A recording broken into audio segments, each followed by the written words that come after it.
ॐ सहनाववतु सहनौ भुनक्तु सह वीर्यं करवावहै तेजस्विनावधीतमस्तु मा विद्विषावहै। ओम शांति शांति शांति।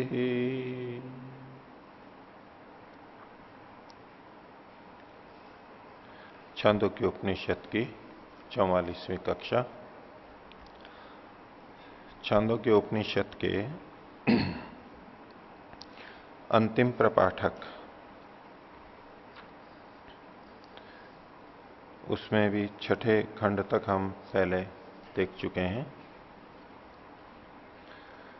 अब इसका अंतिम भाग चल रहा है। 8वें प्रपाठक में भी 7वें खंड से प्रारंभ करेंगे। एक कथा यहां पर प्रचलित कथा दी गई है, जो भी काफी प्रचलित रहती है, चर्चा में रहती है। वो भी उसी आत्म तत्व के लिए, ब्रह्म तत्व के ज्ञान के लिए कही गई है। और वो कथा है इंद्र और विरोचन की। प्रजापति उपदेश देने वाले हैं और इंद्र और विरोचन सुनने वाले हैं शिष्य के रूप में। इंद्र देवताओं के राजा, देवताओं में श्रेष्ठ, और विरोचन असुरों के, राक्षसों के राजा या उनके प्रतिनिधि के रूप में इंद्र और विरोचन की कथा। इस कथा का संकेत सांख्य दर्शन के अंदर भी आता है। 4थे अध्याय में बहुत सारी कथाएं दी गई हैं।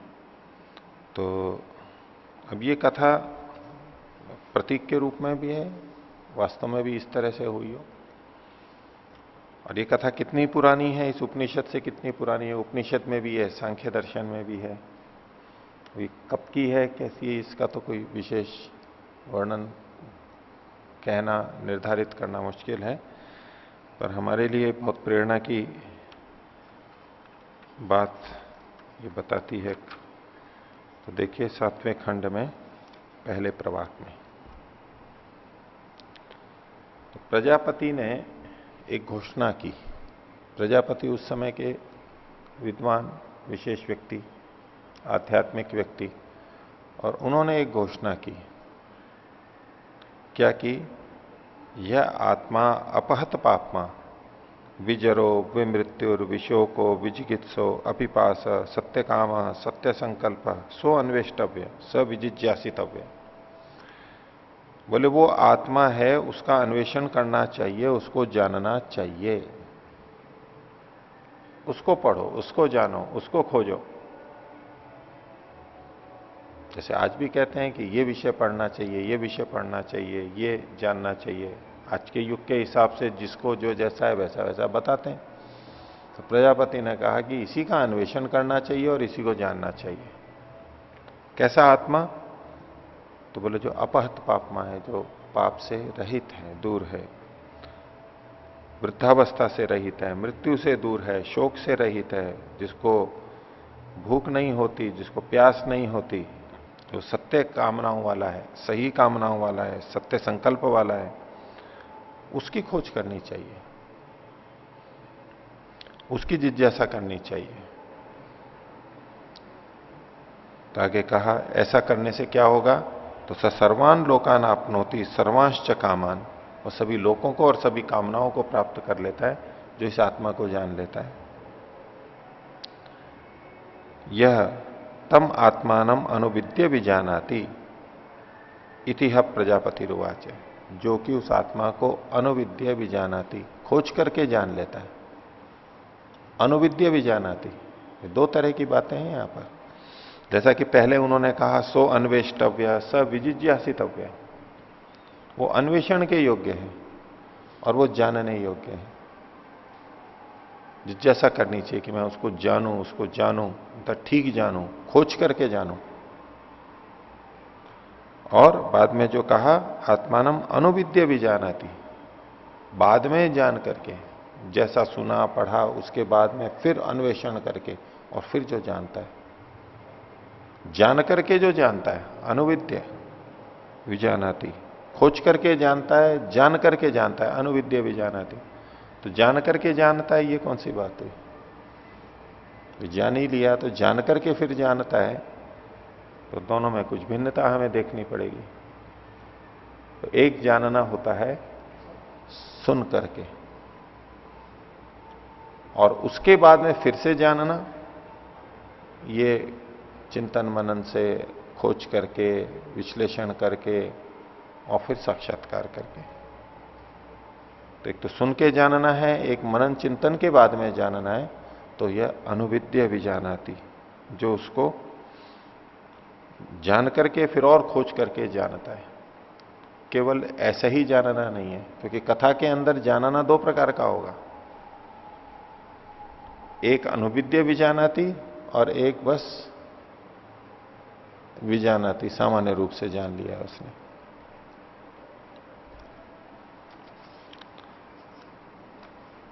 और ये प्रसंग वहां पर सांख्य में भी इसी दृष्टि से आया है।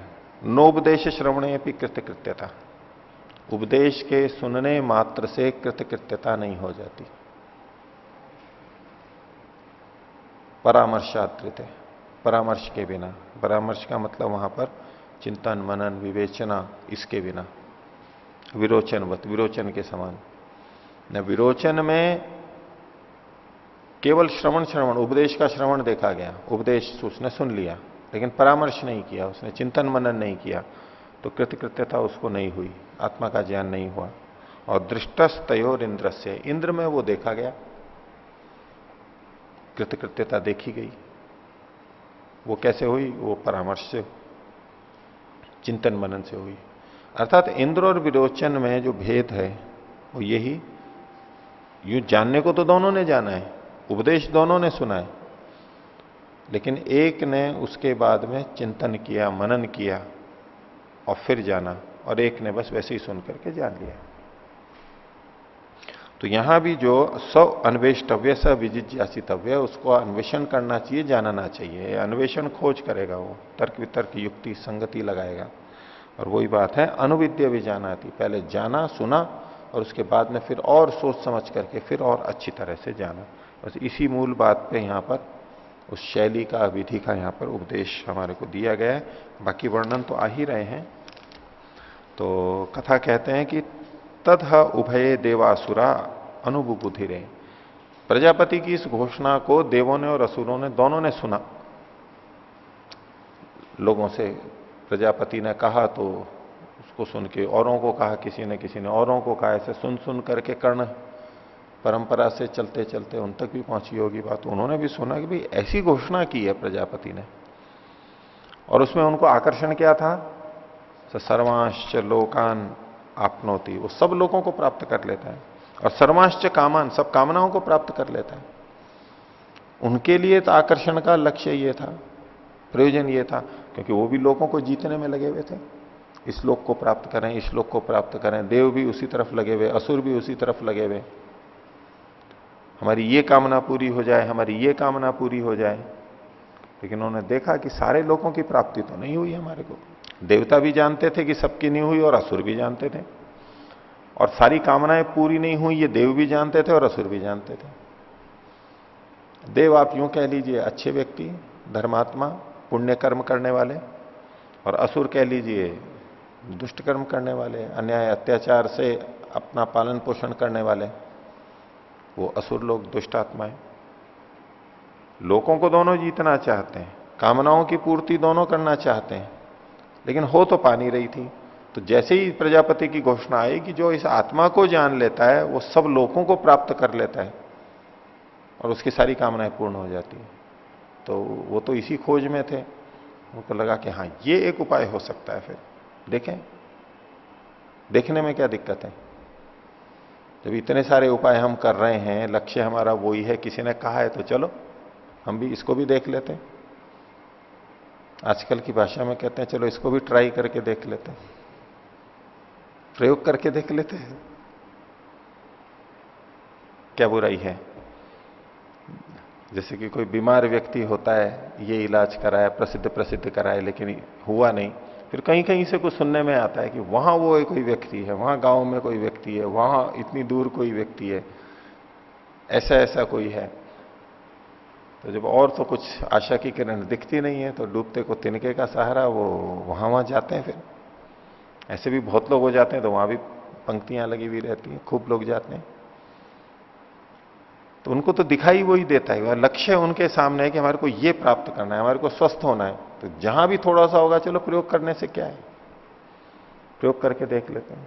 वो कहें चलो वहां पर ये चढ़ावा चढ़ा देंगे, वहां ये चादर चढ़ा देंगे, उससे हमारे को ठीक हो जाएगा ना। उनको तो केवल एक ही चीज दिखाई देती है कि रोग ठीक हो जाए, ये संतान उत्पन्न हो जाए, ये नौकरी लग जाए।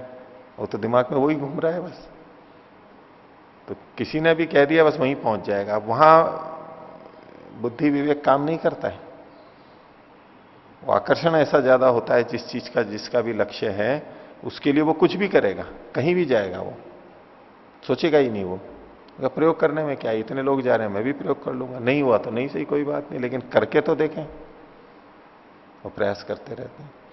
तो ये लोगों को जीतने के लिए और कामनाओं की पूर्ति में लगे हुए थे, देव और असुर दोनों।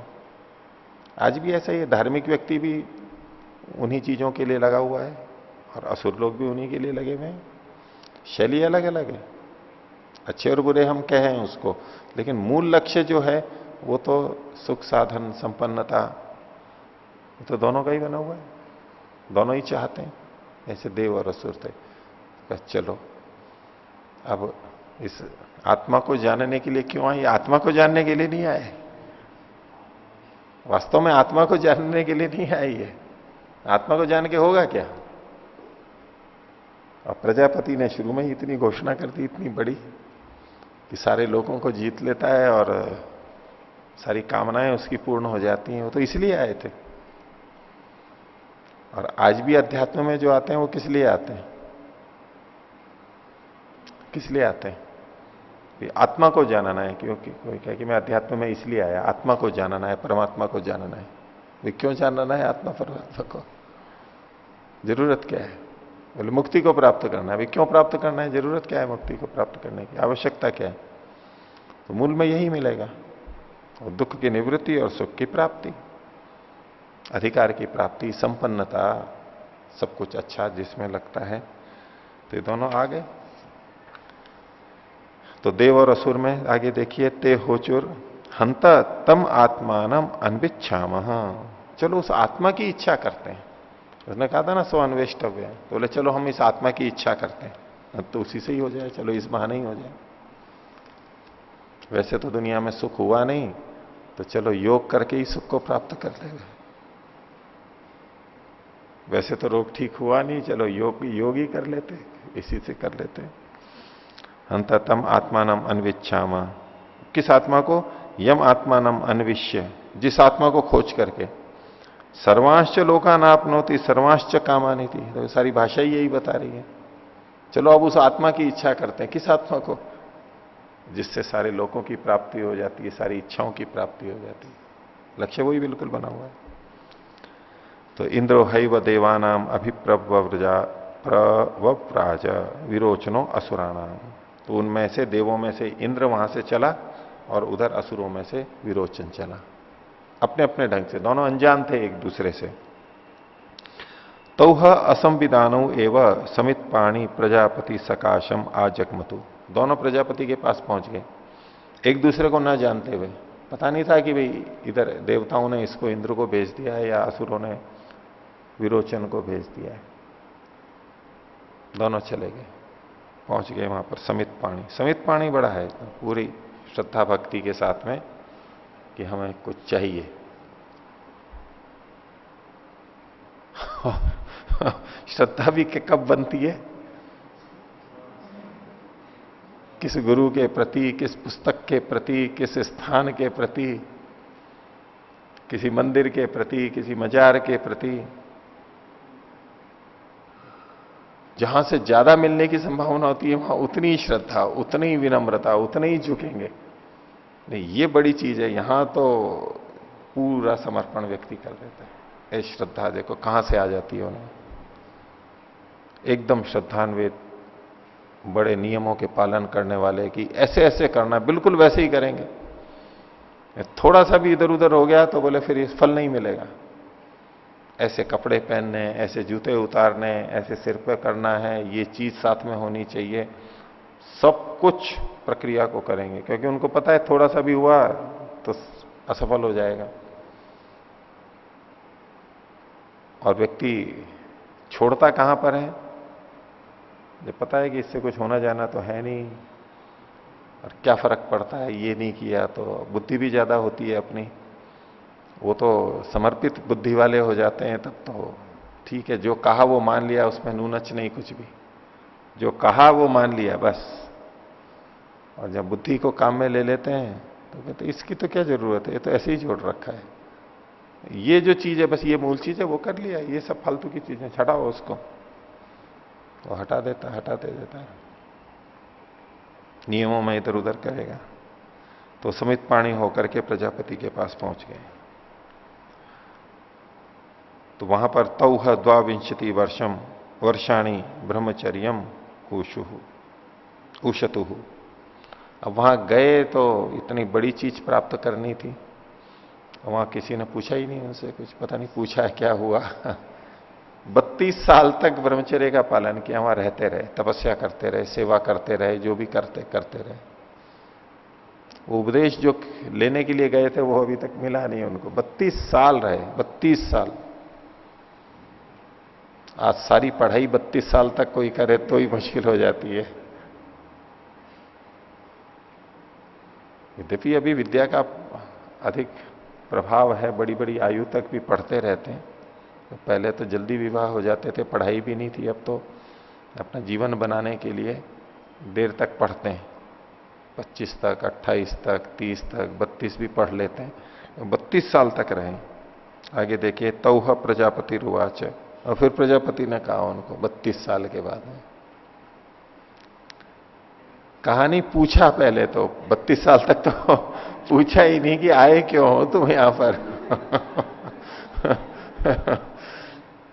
फिर उसने पूछा प्रजापति, किम इच्छन्त आस्तामिति, तुम 32 साल तक रह क्यों रहे हो यहां पर, 32 साल तक यहां क्यों रह रहे हो, ये तो पूछा केवल उसको उनको।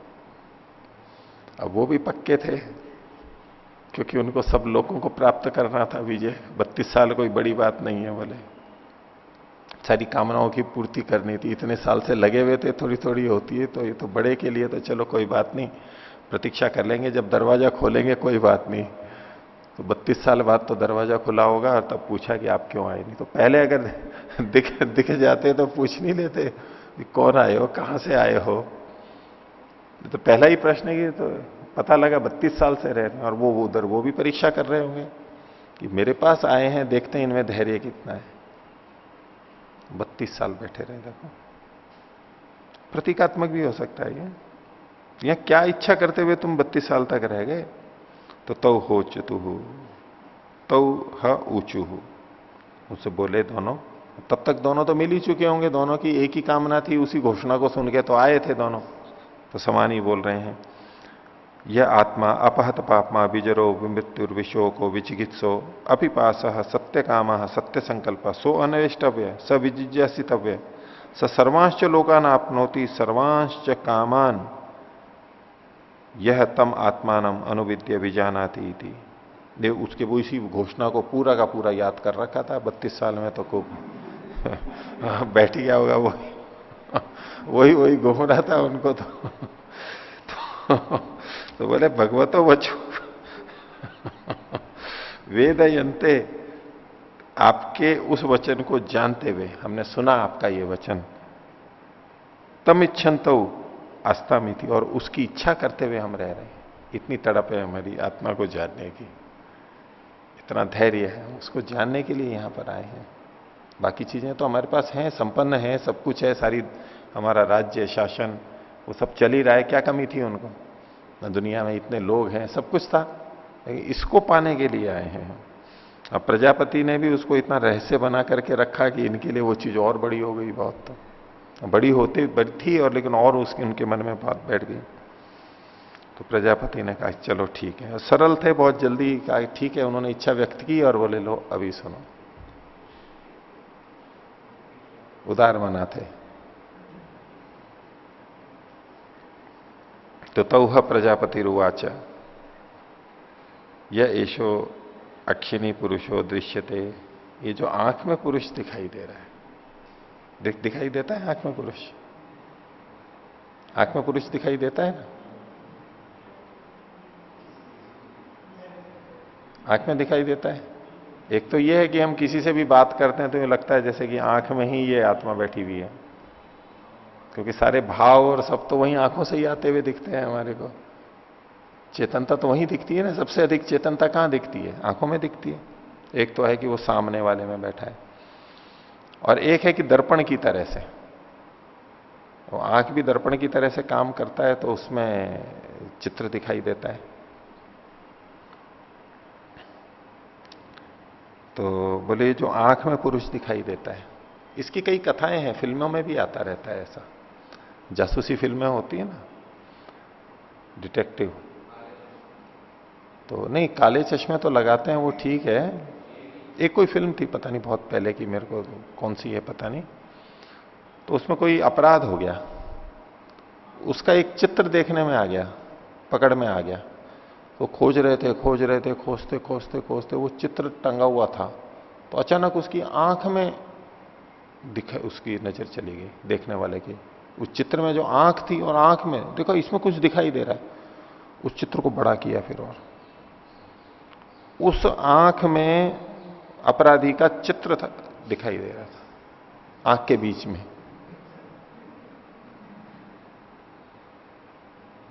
तो ये जो आंख में पुरुष दिखाई देता है, जैसे हम एक दूसरे को देख रहे हैं, और मान लीजिए मैं आप सबको देख रहा हूं और मेरा कोई चित्र ले, तो मेरी आंख में आपका चित्र आ जाएगा। सांप के लिए भी कहते हैं ना, आंख में चित्र को पकड़ लेता है ऐसे।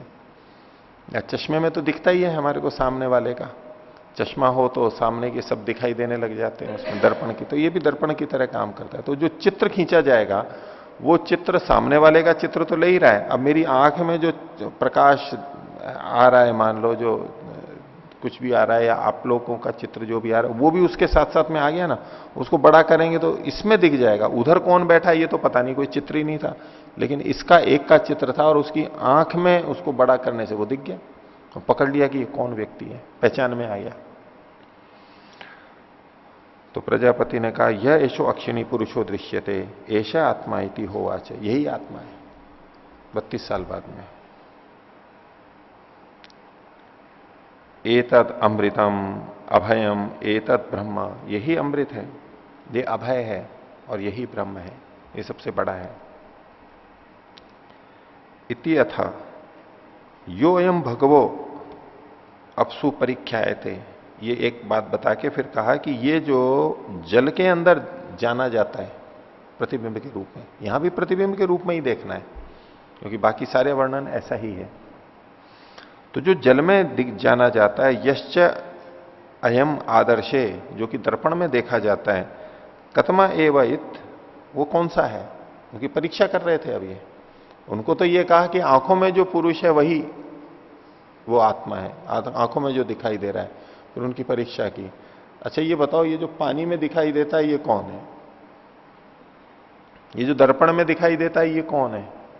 ये प्रजापति ने उन दोनों से हाथों हाथ परीक्षा भी कर ली, ये कौन सी बुद्धि वाले हैं, तेल बुद्धि वाले हैं या नहीं है? तीन तरह की बुद्धियां बताते हैं, तेल बुद्धि, रबड़ बुद्धि, सबसे छोटी तो रबड़ बुद्धि, काष्ठ बुद्धि, रबड़ बुद्धि, काष्ठ बुद्धि और तेल बुद्धि, तीन तरह की बुद्धियां ऐसी कथा में मनोरंजन के रूप में कही जाती है। रबड़ बुद्धि में क्या होता है, रबड़ के अंदर छेद कर दो, जैसे मिटाने वाला रबड़ आता है ना, उसमें अगर कोई पिन विन डाल दो, रबड़ कर दो, फिर पिन को हटा दो तो क्या हो जाता है, वो वहीं का वहीं, वो छेद फिर भी हो जाता, थोड़ा सा दिखाई देगा लेकिन वो बंद हो जाता है सारा वापस। तो जितना है उतना भी नहीं रहता। लकड़ बुद्धि उससे अच्छी होती है, उसमें अगर छेद कर दो तो जितना छेद किया है वो वैसा का वैसा रहता है, वो बंद नहीं होता है। कम से कम उतना तो रहता है, और ज्यादा भले ही नहीं होता है। जितना समझाया उतना ही उसको आता है, और ज्यादा नहीं आएगा। जितना बोला उतना ही काम करेगी वो बुद्धि, उससे ज्यादा नहीं कर सकती कुछ भी। रबड़ बुद्धि में था, जितना बताया उतना भी नहीं आता है उसको, जितना छेद किया उतना भी नहीं रहता है, वो थोड़ा ही ग्रहण कर पाता है। लकड़ बुद्धि में जितना है उतना तो रह पाता है। और तीसरा उदाहरण तेल बुद्धि का देते हैं। और तेल भी आप केरोसिन और पेट्रोल वाला तेल ले लो, नहीं, उसको पानी के ऊपर जैसे डालते हैं, तेल का क्या है, पानी के ऊपर बूंद डालते हैं तो एकदम से फैल जाता है। डाला तो इतनी सी जगह पे था, लेकिन वो फैल जाता है। अर्थात बताया तो इतना सा था, और वो और आसपास की बातें जान लेता है। वो फैलना नहीं करना जो घमंड से फैल जाता है, बोले बहुत बहुत फैल रहा है आज तो वो तो घमंड वाली बात होगी, उसको छोड़ो। लेकिन ये बुद्धि की दृष्टि से कि इतना बताया, इतनी जगह पे किया, लेकिन वो फैल करके बड़ा होता है, उसका घेरा बड़ा बन जाता है ना तेल का। तो जिसको थोड़ा बताया जाए लेकिन ज्यादा सोचता है, उसको और विस्तारित कर देता है, वो तेल बुद्धि, इसको सर्वश्रेष्ठ बुद्धि मानते हैं। तो एक चीज बताई कि आंख में जो दिखाई देता है वो पुरुष है। और फिर परीक्षा की कि ये तेल बुद्धि वाले हैं या नहीं है। अगर यूं कहते हैं कि आंख में जो दिखाई देता है वो पुरुष है, वही वो आत्मा है, बोले जल में जो दिखाई दे रहा है वो कौन सा है, तो बोले नहीं, ये तो कोई और होगा। ये तो आपने बताया कि आंख में जो दिखाई देता है वो पुरुष है, आत्मा है। ये होती लक्कड़ बुद्धि। नहीं, आपने आंख का कहा है तो आंख में जो दिखाई दे रहा है वही पुरुष है, हम तो बस वही माने, उतना ही। पानी तो अलग चीज हो गई, पानी में दर्पण में दिखाई देता है। पर ये तेल बुद्धि थे दोनों। बुद्धि अच्छी थी दोनों की, राजा थे, दोनों के प्रतिनिधि थे, विशेष थे, देवों और असुरों के। असुर भी कम नहीं होते बुद्धि में, क्षमता में। तो इनसे पूछा कि अथ यो अयम भगवो अपसु परीक्षाए थे, ये जो जल में जाना जा रहा है, यश्च अयम आदर्शे कतमा एव इति, ये कौन सा वाला है, तो बोला एश उ एव एषु सर्वेषु एतेषु परीक्षाएते इति होवाच। तो बोले यही वो है जो इन सब के अंदर दिखाई दे रहा है। नेत्र में भी वही दिखाई दे रहा है, जल में भी वही दिखाई दे रहा है, और दर्पण में भी वही दिखाई दे रहा है। तो इसमें थोड़ी थोड़ी विवेचना, इसको यूं भी कर सकती, यूं भी करते हैं कि पहले तो आंख का कहा प्रजापति ने, तो उन शिष्यों ने पूछा कि अच्छा ठीक है, आत्मा में तो है, तो फिर उनको लगा कि ये जो जल वाला है यहां भी तो फिर वही होना चाहिए। तो उन्होंने पूछ लिया कि ये जो जल में है और जो दर्पण में ये भी वही है क्या। तो प्रजापति ने कहा हाँ बिल्कुल वही है ये। उनके दिमाग में कुछ तो विवेचना चली, उन्होंने कहा कि वही है ये। फिर आगे कहा उन्होंने, उन दोनों ने क्या किया, उन्होंने कि ये तो अभी सुना है, अब बोले प्रयोग करके भी देख लेते हैं। यद्यपि पहले भी किया था लेकिन अभी तत्काल प्रयोग करके देख लेते हैं, प्रैक्टिकल। तो बोले उद शरावे आत्मानम अवेक्ष्य, एक जल का शराब लिया पात्र, और उसमें फिर अपने को देख लिया, ये प्रैक्टिकल कर लिया। तो जल के शराब में अपने आप को देख करके यद आत्मनो न बीजानी था, कि जो आत्मा के विषय में नहीं जान सके, तन में ब्रूतामिति, वो मुझे बताओ। कि उसमें देखा जल पात्र में, और फिर उनको कहा कि देखो जो चीज तुम अभी नहीं जान सके उसको और जानो। इतना तो बता दिया कि ये पुरुष है, लेकिन और बातें कहा। तो उद शरावे इक्षान चक्राते, उन दोनों ने उसके अंदर देखा। तो तौह प्रजापति रुवाच, प्रजापति ने पूछा किम पश्यावा इति, क्या देख रहे हो दोनों।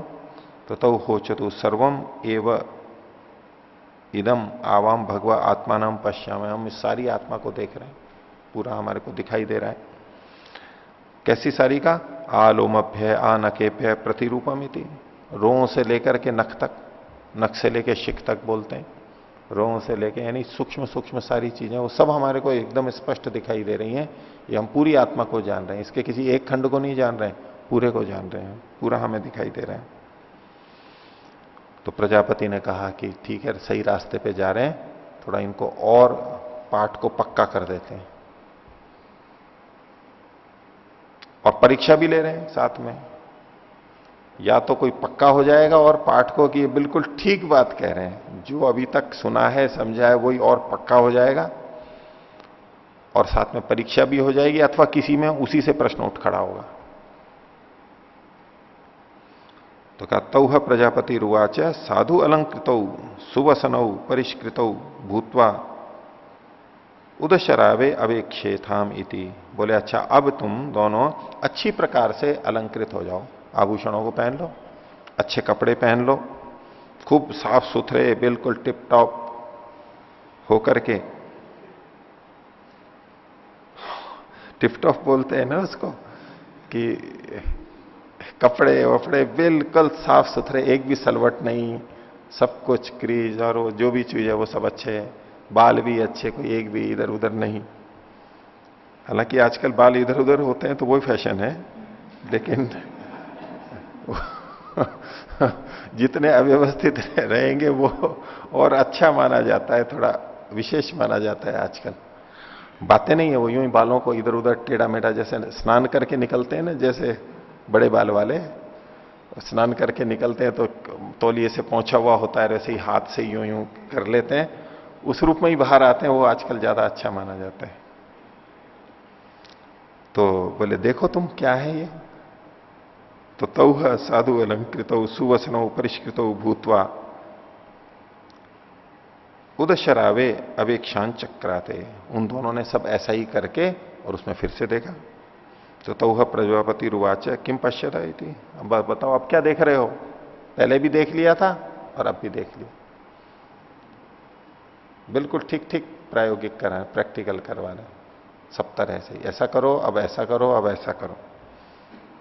तो तौ हो तो उन्होंने कहा यथे यथा एव इदम आवाम भगवा, जैसे कि है भगवान हम साधु अलंकृत हैं, सुवसनौ परिष्कृत स्व, जैसे हम हैं, एवं एवं इमो भगवा साधु अलंकृत सुवसनौ परिष्कृत इति, ये भी ऐसे ही दिख रहे हैं, ये पुरुष भी ऐसा ही दिख रहा है, जैसे हम अलंकृत हुए ये पुरुष भी वैसा ही दिखाई दे रहा है। एश आत्मा इति होवाच, तो बोले बोले यही आत्मा है, देखो यही वो आत्मा है।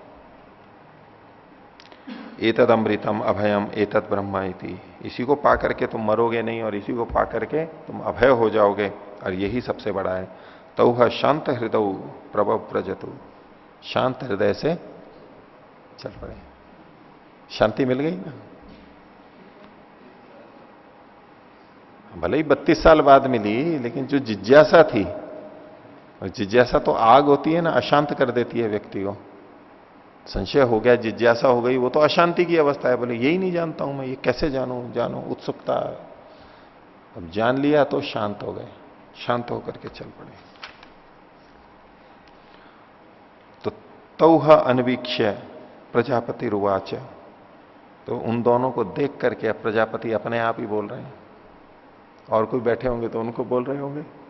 आए और चले गए, 32 साल लगा दिए और जा रहे हैं, देखो ये शांत से, शांत होकर के, प्रसन्न होकर के, उपलब्धि को प्राप्त करके। तो तौह अनवीक्ष्य प्रजापति रुवाच अनुपलभ्य आत्मान अननुविद्य व्रजता, आत्मा को प्राप्त किए बिना और अननुविद्य, उसके पीछे से इन्होंने जाना नहीं है, बाद में विचारा नहीं, और जा रहे हैं देखो। लेकिन फिर कहा यतरा एतद उपनिषदो भविष्यंति देवा वा असुरा वा, जो भी इस उपनिषद वाले हो जाएंगे, ये भी उपनिषद का कथन था ना, रहस्यात्मक बात कही थी, सार सार बात कही थी। बोले इस सार को, रहस्य को जान करके जो भी होंगे, या देव हो चाहे असुर हो, ते परा भविष्यंति, उनकी निश्चित हार होगी। जो मेरे इस कथन को लेकर के चले गए हैं उनकी निश्चित हार होगी। वो हार यही है, जीवन असफल हो जाएगा इनका। तो ते परा भविष्यन्ति इति। तो सह शांत हृदय एवं विरोचनो असुरान जगामा। वो विरोचन तो शांत हृदय से ही असुरों तक पहुंच गया, अपने समूह में पहुंच गया, कोई शंका नहीं, बिल्कुल तृप्त। आप तो काम हो गया, तृप्त होकर के, निशंक होकर के और पहुंच गया, प्राप्त कर लिया है। अब ये क्या हुआ, उपदेश श्रवण से उसने कृतकृत्यता मान ली। जो सांख्य दर्शन का सूत्र था, नहीं कृतकृत्यता न उपदेश श्रवणादपि, न उपदेश श्रवण ये कृत्यता, उपदेश श्रवण से भी कृतकृत्यता नहीं होती, वो उपदेश श्रवण के हो गया, परामर्शात्र थे विरोचनवत, तो चला गया वो। लेकिन तेप्यो एताम उपनिषदम प्रोवाच, और उनको इस उपनिषद का कथन भी कर दिया। तो विद्या जो प्राप्त की है उसको तो फैलाना ही होता है। तेजस्विनावधीतम अस्तु, हमारा पढ़ा हुआ तेजस्वी हो जाए, हमारे में भी दूसरों में भी फैल जाए। औरों को भी बोल दिया परोपकार की भावना से, इसीलिए प्रतिनिधि के रूप में भेजा था, तो उसने औरों को भी बोल दिया। आत्मा एव इह महय्य, आत्मा ही पूजनीय है, सबसे बड़ी है। ये शब्द तो बिल्कुल ठीक है, आत्मा एव महय्य, आत्मा परिचर्या, आत्मा की ही परिचर्या करनी चाहिए। आत्मानम एव इह महयन आत्मानम परिचरन उभौ लोकौ अवापनोति इमम च अमुम च, और इस आत्मा का ही की ही प्रशंसा करता हुआ, इस आत्मा की परिचर्चा करता हुआ दोनों लोगों को प्राप्त कर लेता है, इस लोक को भी और परलोक को भी। ये वाक्य तो बिल्कुल ठीक है, लेकिन इस वाक्य में जो आत्मा शब्द है उसका मतलब क्या है विरोचन के मन में, और जो उसने असुरों को बताया उनके मन में आत्मा क्या है, जो दर्पण में दिखाई दे रहा है। वाक्य वो का वही है, वाक्य में दोष नहीं है। ये सबसे बड़ा है, उसकी परिचर्चा करनी चाहिए, उसको प्राप्त करके सब लोगों को जीत लेता है, ये सब वाक्य ठीक है। आज भी आप दुनिया में देखते होंगे इतने मत संप्रदाय हैं, बड़े अच्छे अच्छे वाक्य वहां चलते हैं, लेकिन उस वाक्य में उन शब्दों के अर्थ क्या हैं वो अलग अलग हैं, उनके तात्पर्य उसके समझे हुए नहीं है। शब्द से कोई अपना अर्थ ले रहा है, कोई अपना अर्थ ले रहा है, और अपनी अपनी जगह चल रहे हैं, और गलत गलत ज्ञान है। वाक्य वही है, अर्थ अलग अलग गलत गलत ले रहे हैं। तो ऐसे ही इसने भी वाक्य तो बहुत अच्छा कहा। तो बोले इसलिए आगे देखिए, तस्मात अपि अद्य इह, इसी कारण से, क्योंकि वो विरोचन ने ऐसा ऐसा किया, इसलिए तस्माद अपि अद्य इह अददानम, जो देने वाला नहीं है उसको, देता नहीं है दूसरों को, अश्रद्ध दानम, जो श्रद्धा नहीं रखता है उसको, अयजमानम, जो यजन नहीं करता है, यजमान नहीं है उसको, आहु असुरो बत, ये दुष्ट असुर है। क्योंकि असुर कैसे थे, असुर इस आत्मा को जानने के बाद में कैसे बन गए, अददाना, वो थे भी ऐसे ही, वही बने रहे, चलते रहे, बोले हाँ इसी को जानना है, तो दूसरों को न देने वाले, अपने लिए करने वाले, श्रद्धा रहित, और अयजमान, यजन नहीं करते थे, परोपकार के कार्य नहीं करते थे। तो इसलिए आज भी जो ऐसा होता है उसको कहते हैं ये असुर है। इति असुराणाम ही एषा उपनिषद, असुरों की तो यही उपनिषद है। असुरों का उपदेश और सार क्या है, उपदेश तो उनमें भी चलते हैं, बड़े बड़े वाक्य चलते हैं,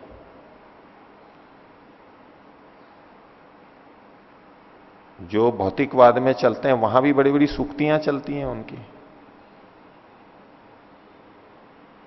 अच्छे अच्छे वाक्य उनकी दृष्टि से। बिना पैसे के कोई जीवन नहीं, इत्यादि इत्यादि बात कहते हैं। भुंक्ष्व पिबस्व रमस्व, हाँ, ईट ड्रिंक एंड बी मैरी, अभी उनका सूत्र है, ईट खाओ, खूब खाओ, ड्रिंक खूब पियो, बी मैरी और आनंद लो। Eat drink and be merry, बस यही जीवन का सूत्र है, खाओ पियो मौज करो। भुंक्ष्व पिबस्व रमस्व, ये रावण ने सीता को कहा था, यहां कोई कमी नहीं है, जो खाना है वो खाओ, जो पीना है जो पीना हो, जो रमण करना है वो करो, कोई कमी नहीं है, वो की वही बात है। ये इनका सूत्र है, ये इनकी उपनिषद है, ये इनकी रहस्यमत बातें हैं। ऐसी ऐसी बातें लोक में गलत गलत जगह भी चलती रहती है, उनके अपने अपने सूत्र होते हैं बड़े बड़े। ये बोले कि ये असुराणाम ही एष उपनिषद, असुरों की यही उपनिषद है। और इसीलिए प्रेतस्य शरीरम, जो शरीर मर चुका है उसके लिए वो क्या करते हैं, भिक्षया वसनेन अलंकारेण इति संस्कुर्वन्ति। इस प्रेत शरीर का, जो मर चुका है उसका, प्रेतस्य शरीरम भिक्षया, भिक्ष मतलब यहां पर अन्न आदि से है। भिक्षा में जो हम प्राप्त करते हैं तो अन्न खान पान आदि से, वसनेन कपड़ों से, और अलंकारों से उसको उसका संस्कार करते हैं। वो मर चुका है उसका संस्कार करते हैं, मर गया उसके बाद क्या संस्कार करना है, ठीक है, धो लिया कर लिया, एक सामान्य रूप से शिष्टता रहे उतना वस्त्र आदि पहना दिए, वहां तक तो ठीक है। लेकिन उसको और अलंकृत करते हैं, आभूषण पहनाते हैं, इस तरह से। एतेन ही अमुम लोकम जेष्यंतो मन्यन्ते, और इसी से इस लोक को जीता हुआ मानते हैं। जो ये सब जिसके पास आ गया उसको तो मरे हुए को कर रहे हैं, तो जीते जी तो करेंगे ही वो। ये सब जिसने कर लिया, आभूषण अलंकार से युक्त हो गए, मतलब संसार को जीत लिया। सब लोग उसी को देखते हैं और वो भी सोचता है कि सब मेरे को देख रहे हैं, या सोचती है कि मेरे को देख रहे हैं, और इसी में अपने जीवन की सफलता समझते हैं, समझती है। शरीर को ही सब कुछ करते रहते हैं, इसीलिए इनको असुर कहते हैं। प्राणों के पोषण में, शरीर के पोषण में वो लगे रहते हैं। और यही बात मूर्ति पे भी लग जाएगी। जो व्यक्ति अब है नहीं उसको अलंकृत करते हैं, वो शरीर नहीं है तो उसके शरीर जैसी चीजों को अलंकृत करते हैं, उसकी मूर्ति को, उसके चित्र को अलंकृत करते हैं। वो भी वैसा का वैसा ही है, उसी को ही, जैसे कि यही आत्मा था, जैसे उसी को ही तो आत्मा मान रहे हैं वो। और ये जो बहुत से पिरामिड वगैरह में माने जाते हैं, वो राजा और रानियां उस समय के, तो उसके साथ साथ उनके दास दासियों को, उनके पशुओं को, उनके बर्तनों को, बिस्तरों को, उनको सबको साथ के साथ में दफना देते थे, जीवितों को भी, कि बोले ये इनके काम आएंगे, क्योंकि वो शरीर को ही मान रहे। ये शरीर यहां पर है, ये मर गए तो ये चीजें भी तो होनी चाहिए साथ के साथ में। इसका देखो कितना विस्तृत रूप हो गया। नहीं तो क्या आवश्यकता थी उनके लिए रखने की। तो ये असुर की प्रवृत्ति होगी, असुरों की ये उपनिषद है कि शरीर ही आत्मा है, शरीर को ही मैं मान रहे हैं, यही तो प्रतीत हो रहा है। आगे देखिए, अतः इंद्रो अप्राप्य देवान एतत् अभयम ददर्श, एतत् भयम ददर्श। लेकिन इंद्र के साथ में उल्टी बात हो गई कि वो अभी देवों को प्राप्ति ही नहीं किया था उसने, उससे पहले ही चल तो वो भी पड़ा था शांत हृदय से, लेकिन जाते जाते अब उसमें कुछ प्रक्रिया चल रही थी, ये परामर्श चल रहा था। बोले बताया है इन्होंने और चुप हो गए और हम जा रहे हैं, उसके मन में भय पैदा हो गया, अश्रद्धा पैदा हो गई। बोले ये तो कोई बात नहीं हुई। भयम ददर्श यथैव खलु अयम अस्मिन शरीरे साधु अलंकृते साधु अलंकृतो भवति। जो इसमें शरीर को अच्छी प्रकार से अलंकृत करने पर अच्छी तरह अलंकृत हो जाता है, अगर यही आत्मा है कि शरीर को अलंकृत किया तो वो भी अलंकृत हो गया। इसने पहले क्या बताया था प्रजापति ने, कि जो आंख में दिखाई दे रहा है, जो दर्पण में या जल में दिखाई दे रहा है, ये आत्मा है। ये नहीं कहा था कि ये शरीर आत्मा है, ये ध्यान देना। उनको यूं भी तो कह सकते थे ये जो तुम्हारा शरीर है यही आत्मा है, ऐसा नहीं कहा था उनको। ऐसा कह देते तो शायद वो ना मानते, विरोचन भी नहीं मानता। बोले नहीं, ये जो आंख में दिखाई दे रहा है, अब ये थोड़ा सा टेढ़ा कर दिया उसको, सीधा सीधा नहीं किया उसको, उसमें एक युक्ति डाल दी। उपदेश होता है ना, वो कहते हैं थोड़ा ट्रिक है इसमें, ट्रिकी क्वेश्चन है, ट्रिकी उपदेश है ये, जो थोड़ा सा इसमें सीधे नहीं समझ में आएगा, इसमें एक छोटी सी युक्ति डाल दी है, ट्रिक डाल दी है। नहीं तो सीधे कह देते ये शरीर ही है। कहा नहीं, वहां देखो, अब ये भरमाने के लिए भी था उनको। अगर बिना सोचे करेंगे कि बुद्धि होती तो करते, बोले ये अंदर तो वही दिख रहा है जो ये है, जैसा कि इंद्र को अभी शुरू हो गया। ये तो शुरू में ही प्रश्न उठ जाता है इंद्र को, तो यदि कहते कि ये शरीर ही है, बोलो नहीं, ये जो दिखाई दे रहा है ये है आत्मा, शरीर नहीं, उसकी परिछाई, छाया, चित्र। तो अब इंद्र ने सोचना शुरू किया, वो जो दूसरी परीक्षा कराई थी कि भाई अलंकृत होकर के देखो, अब विरोचन को तो दृढ़ता हो गई कि हां वही है, पक्का हो गया उसको, तो वो प्रयोग परीक्षा में दृढ़ता आ गई और ऐसा ही वो करता चला गया। लेकिन इसको हो गया तो क्या कर रहा है वो, यथैव खलु अयम अस्मिन शरीरे साधु अलंकृत है, साधु अलंकृतो भवति। बोले ये जो जिसको बता रहे हैं, जो आंखों में दिखाई देता है, पानी में दिखाई देता है, तो इस शरीर को अलंकृत करने से तो वो भी अलंकृत हो रहा है। यानी इंद्र दोनों को अलग अलग मान रहा है अभी भी, शरीर और उस आत्मा को, क्योंकि प्रजापति ने प्रस्तुति ऐसा किया। और जो व्यक्ति 32 साल तक प्रतीक्षा करने के बाद में इतना प्यासा हो चुका है और इतनी श्रद्धा से युक्त है, तो उसकी आप स्थिति देख सकते हैं। उनको लगेगा कि ये तो बिल्कुल सत्य वचन है, जो कहेंगे वो बिल्कुल ठीक ही कहेंगे। शंका ही नहीं, शंका होती तो पहले ही भाग जाते हो, 32 साल तक रुकते ही नहीं। वो 32 साल में ऐसी और श्रद्धा, 32 साल रुक गए, तो अब यह है कि जो बोलेंगे वो ठीक है। इसलिए उस समय तो वो उसी माया में रह गए, भ्रम में रह गए कि भाई कुछ प्रश्न ही नहीं उठा सके, दिमाग ऐसा बना दिया, ये जो कहेंगे वो बिल्कुल ठीक कहेंगे। आज भी माहौल बना देते हैं ऐसा, ऐसा महिमा मंडित करते हैं व्यक्ति को कि दूसरे सोचते हैं कि नहीं ये बिल्कुल ठीक कहेंगे, ये इतने बड़े व्यक्ति हैं, ये ऐसे हैं, ये इतने ऐसे हैं, ये इनके इतने इतने बड़े बड़े हैं और इतने बड़े बड़े सिंहासन हैं, इत्यादि इत्यादि बहुत सारी बातें होती हैं। इतना अखबारों में आता है, इतना ये होता है, इतनी पुस्तकें हैं। ये महिमा मंडित कर दिया जाता है व्यक्ति को, और लोग सम्मोहित हो जाते हैं, और सम्मोहित होकर के कि ये जो कहेगा ये तो बिल्कुल ठीक कहेगा, और समर्पण हो गया पूरा। कि बहुत सारा नाटक तो समर्पण करवाने के लिए होता है, तामझाम जो है वो नहीं करो तो उनको लगेगा इससे तो समर्पण ही नहीं होगा, ये तो सादा सादा सा है, तो कुछ भी नहीं होगा। तो दिमाग को सम्मोहित करने के लिए बहुत सारी क्रियाएं की जाती हैं, ताकि वो सीख सकें, ताकि वो आध्यात्मिक बातों को अपना सकें। इसलिए वो बहुत सारा लोग करते हैं। तो ये भी ऐसी हालत थी। तो पहले तो इसको यही नहीं पता लगा कि ये जो शरीर और दर्प यहां दिखा रहे हैं ये दोनों एक ही चीज है। मान लिया उसने, बोले ये तो कुछ भिन्न है और ये कुछ अलग चीज बताई जा रही है। तो लेकिन उसके मन में प्रश्न उठ गया, क्योंकि प्रजापति ने सूत्र तो छोड़ दिया था, बताया उनकी परीक्षा की दृष्टि से, और एक सीमा तक बताया, और परीक्षा की दृष्टि से छोड़ दिया, अगर ये परामर्श करेंगे तो निकल जाएंगे। इसी में सूत्र भी छोड़ रखा था उन्होंने। वो उनको मिथ्या ज्ञान में फंसाए नहीं रखना चाहते थे, वो कहते ये खुद सोच करके निकले तो इनको बात समझ में आ जाएगी। वो भी हाथ पैर मारे थोड़े से। देखो कहा कि जो ये साधु अलंकृत होने पे ये भी साधु अलंकृत हो जाता है। ये तो मैंने यहां पर आभूषण पहने थे, इंद्र देख रहा है, तो ये तो पानी वाला भी, वो भी आभूषण से युक्त हो गया। फिर तो इसके बदलाव से उसमें भी बदलाव आ रहा है। सुवसने सुवसना, मैंने अच्छे कपड़े पहने तो उसने भी अच्छे कपड़े पहन लिए। हो तो परिष्कृत है, परिष्कृत है, मैं बंठन करके आया तो वो भी वैसे ही बना ठना दिख रहा है। जो टिप टॉप को हिंदी में बोलेंगे कि बना ठना, बंठन करके, बन करके, ठन करके, तो शादी में बंठन करके आते।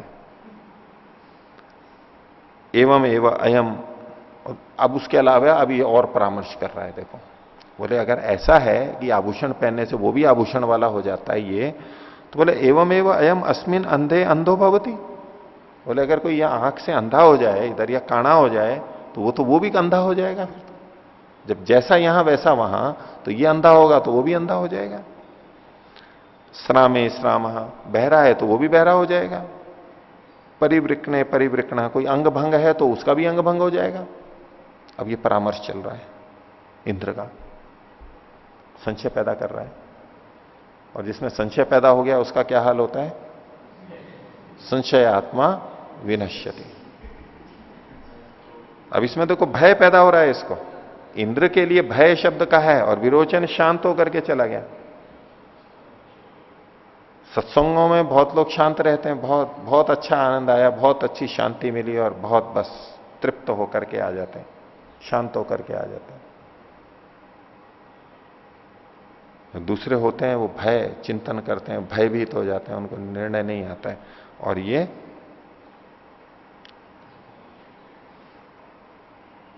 तो ऐसा शरीर से नाशम, अस्यैव शरीर से नाशम, तो बोले इस शरीर का तो नाश हो जाता है, इसके काटने पर वो काट होता है, अगर यही वो है तो इस शरीर का तो नाश हो जाता है।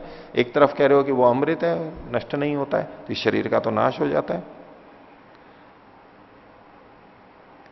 ऐशा नश्यति, ये नष्ट हो जाता है, इस शरीर के नष्ट होने पर वो भी नष्ट हो जाएगा।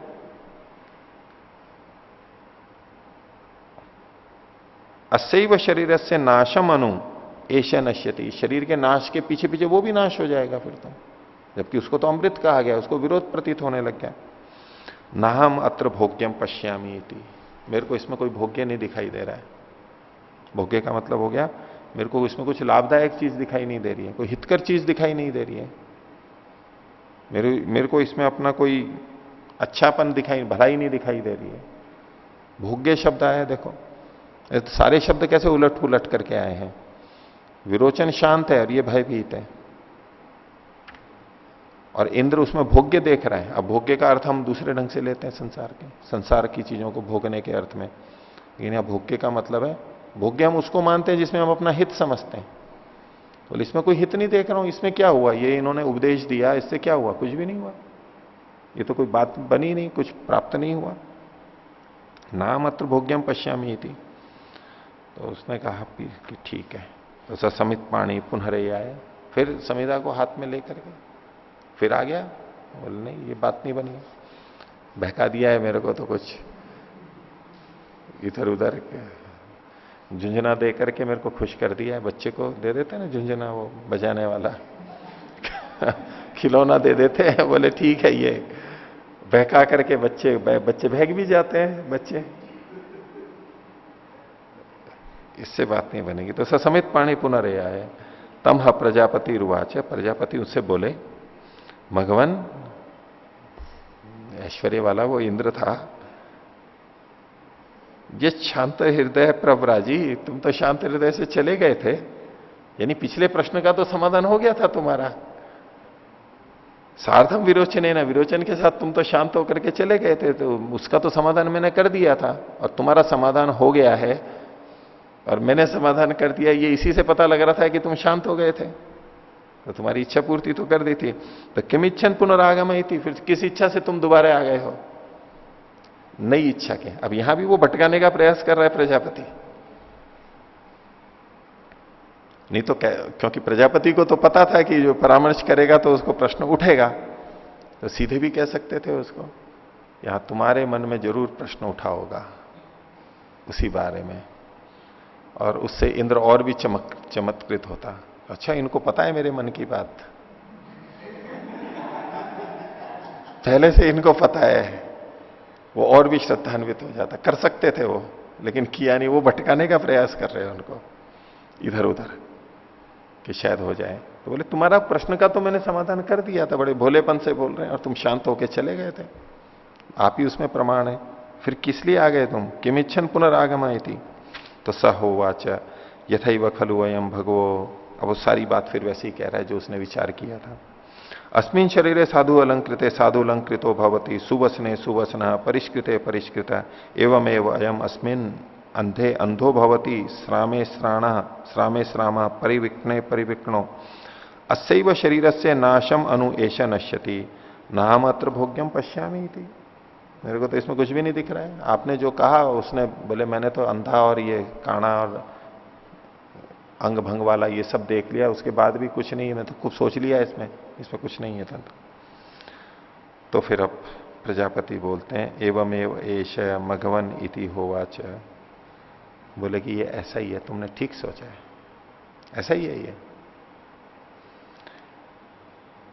एतम तु एव ते भूयो अनुव्याख्यास्यामि, ठीक है, इसी विषय में तुम्हारे को मैं और बताऊंगा। आपने जो सोचा है वो ठीक ही सोचा है, ठीक है, अब तुम्हारे को मैं और बताऊंगा। तो वस अपराणी 32 वर्षाणी और 32 साल तक तुम रहो।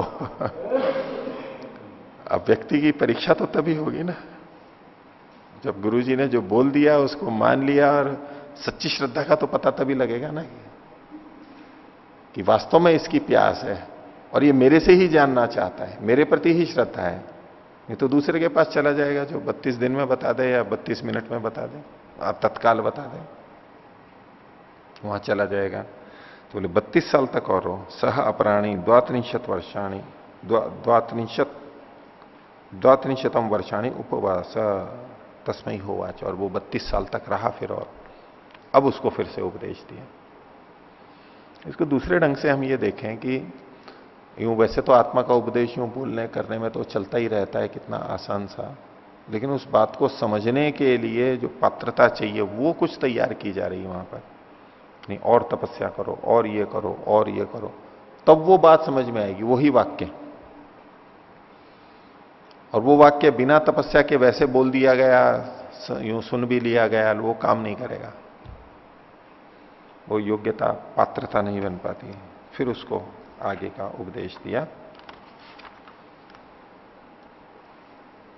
तो आगे के उपदेश के लिए 32 वर्ष तो नहीं, लेकिन 23-24 घंटे तो प्रतीक्षा हम कर ही सकते हैं। तो उसके बाद ही देखते हैं आगे। प्रणव तो